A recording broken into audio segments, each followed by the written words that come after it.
next to an art object, somehow its mystique will rub off onto you.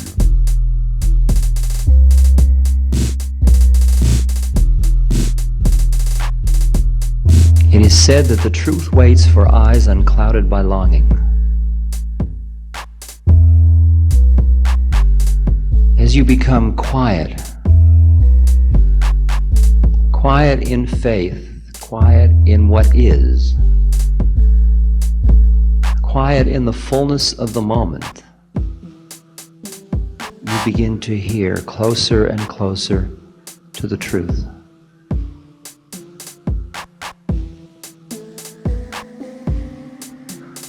And in that hearing, or out of that hearing, comes action. Action that happens in harmony with the way of things, as your unique manifestation expresses itself.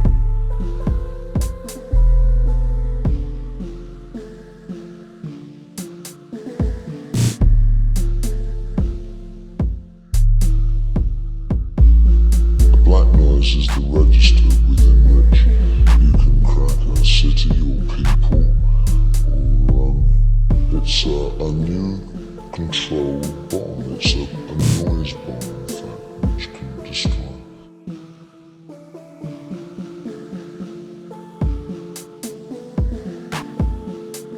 But I do think that there is this kind of chasm between the artist and society that is very, very large.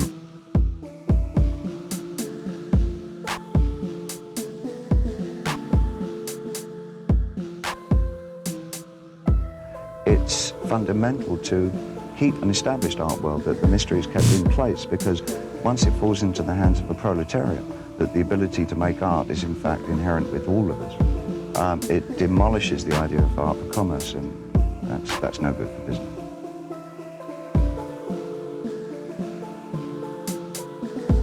And so I think that there's always a great coming together of a commerce establishment, which the art world is, to protect its own.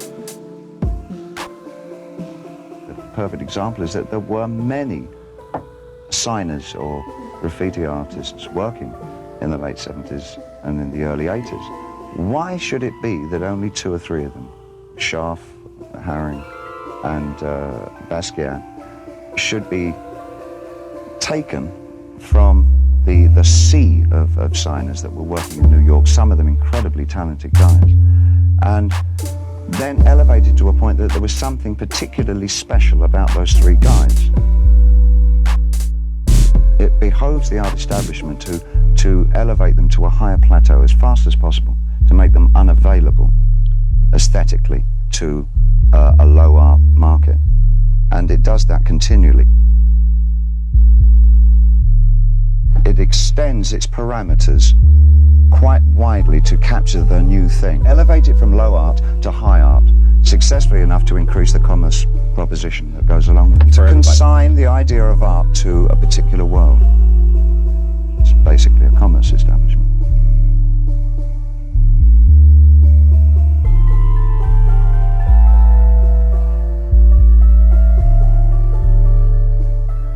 In committing suicide also there is no point.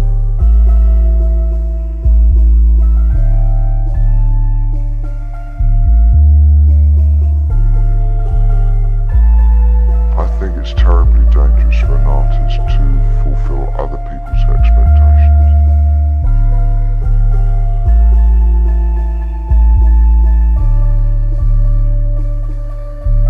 I think they generally produce their worst work when they do that.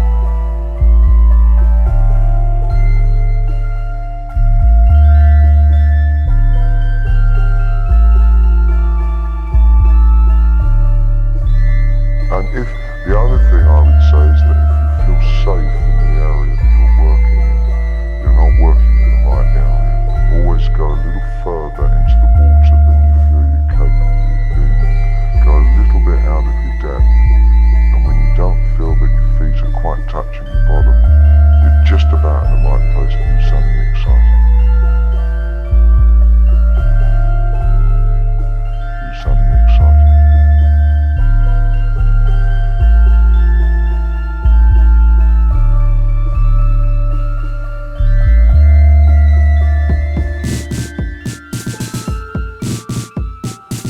always remember that the reason that you initially started working was that there was something inside yourself that you felt that if you could manifest it in some way, you would understand more about yourself and how you coexist with the rest of society.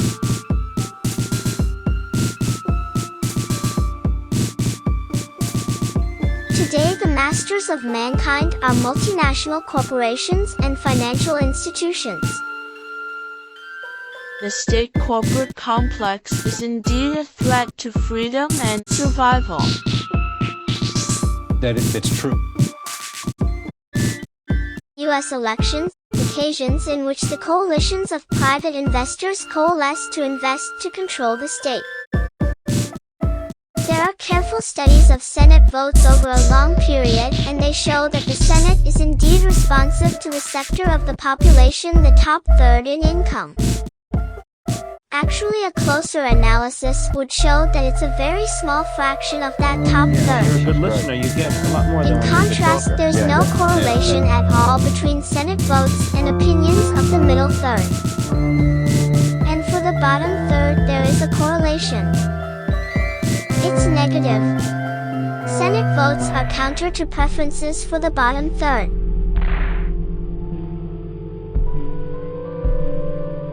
And on major issues of foreign and domestic policy, there's quite a sharp disconnect between public opinion and public policy over a long period.